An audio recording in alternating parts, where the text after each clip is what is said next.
Hi friends, ಏನು ಈ ವಾರ ಬಿಗ್ ಬಾಸ್ ಇಷ್ಟೊಂದು ಸ್ಲೋಗಿ ಹೋಗ್ತಾ ಇದೆಯಲ್ಲ, ಯಾವುದೋ ಸ್ಕೂಲ್ ಟಾಸ್ಕ್ ಕೊಟ್ಟಿದ್ದಾರೆ, ತುಂಬ ಬೋರಿಂಗಾಗಿ ಹೋಗ್ತಾ ಇದೆ ಅಂತ ಅಂದ್ಕೊಳ್ತಾ ಇದ್ದ ಪ್ರೇಕ್ಷಕರಿಗೆ ಇವತ್ತು ಬಿಗ್ ಬಾಸು ಒಂದೊಳ್ಳೆ ಟ್ವಿಸ್ಟ್ ಕೊಟ್ಟಿದ್ದಾರೆ. ಆ ಟ್ವಿಸ್ಟ್ ಏನಪ್ಪ ಅಂದರೆ, ಈಗ ಜಸ್ಟ್ ರಿಲೀಸ್ ಆಗಿರೋ ಪ್ರೋಮೋದಲ್ಲಿ ಸ್ಕೂಲ್ ಟೀಚರಾಗಿ ವರ್ತೂರು ಸಂತೋಷ್ ಅವರು ಒಂದು ಪ್ರಶ್ನೆ ಕೇಳ್ತಾರೆ ಸ್ಟೂಡೆಂಟ್ಸ್ಗೆ. ನೀವೇನಾದರೂ ಒಂದಿನದ ಮಟ್ಟಿಗೆ ಬಿಗ್ ಬಾಸ್ ಆದರೆ ಈ ಮನೆಯಿಂದ ಯಾರನ್ನು ಎಲಿಮಿನೇಟ್ ಮಾಡ್ತೀರಾ ಅಂತ. ಆಗ ಸಂಗೀತ ಅವರು ಮೈಕಲ್ ಅವರ ಹೆಸರು ತೊಗೊತಾರೆ. ಅವ್ರು ಕೊಡೋ ರೀಸನ್ ಏನಪ್ಪ ಅಂದರೆ, ಈ ನಡುವೆ ಕಾರಣನೇ ಇಲ್ಲದೆ ಏನೋ ಒಂದು ಪದ ಇಕ್ಕೊಂಡು ಚುಚ್ಚಿ ಮಾತಾಡ್ತಾ ಇದ್ದಾರೆ ಅಂತ ಸಂಗೀತ ಅವರು ಮೈಕಲ್ನ ಈ ಮನೆಯಿಂದ ಎಲಿಮಿನೇಟ್ ಮಾಡ್ತೀನಿ ಅಂತ ಹೇಳ್ತಾರೆ.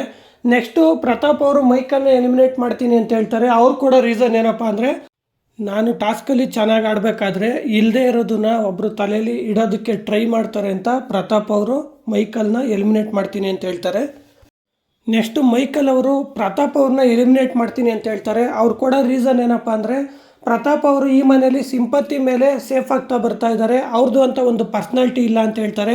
ಅವರವರ ಅಭಿಪ್ರಾಯನ ಅವ್ರವ್ರು ಹೇಳ್ಕೊಂಡಿದ್ದಾರೆ. ನಿಮ್ಮ ಅಭಿಪ್ರಾಯ ಈ ವಿಡಿಯೋ ಬಗ್ಗೆ ಏನು ಅಂತ ಕಮೆಂಟ್ ಬಾಕ್ಸ್ನಲ್ಲಿ ತಿಳಿಸಿ ಫ್ರೆಂಡ್ಸ್. ಹಂಗೆ ಈ ವಿಡಿಯೋ ಇಷ್ಟ ಆಗಿದ್ರೆ ಒಂದೇ ಒಂದು ಲೈಕ್ ಮಾಡಿ, ನಮ್ಮ ಚಾನಲನ್ನು ಸಬ್ಸ್ಕ್ರೈಬ್ ಆಗಿ ಸಪೋರ್ಟ್ ಮಾಡಿ ಅಂತ ಹೇಳ್ತಾ, ಓಕೆ ಬಾಯ್ ಫ್ರೆಂಡ್ಸ್.